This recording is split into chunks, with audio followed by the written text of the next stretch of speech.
Okay, let's do a startup on the SeaNovo Outboard here, 2.5 horsepower. Back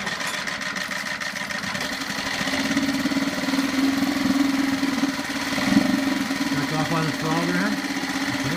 Let me just do a quick walk around here.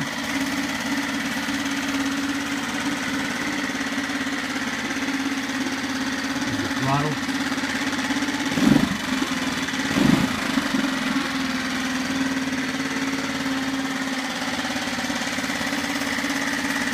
Making good water.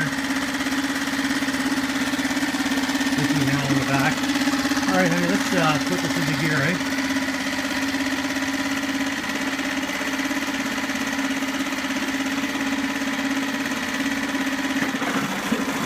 There we go.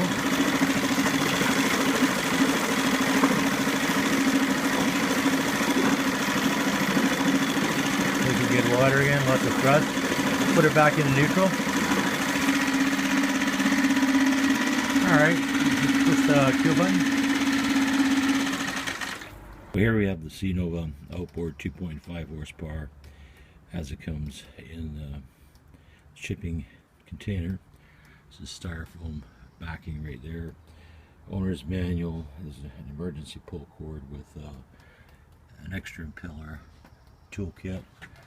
There's the cord for emergency shutdown. And there's the engine itself. And we'll just take it out in a bit here and put some oil in it. The oil is already in the lower bottom end, and it takes 300 mils of oil in the motor itself. And we'll start it up here in a few minutes.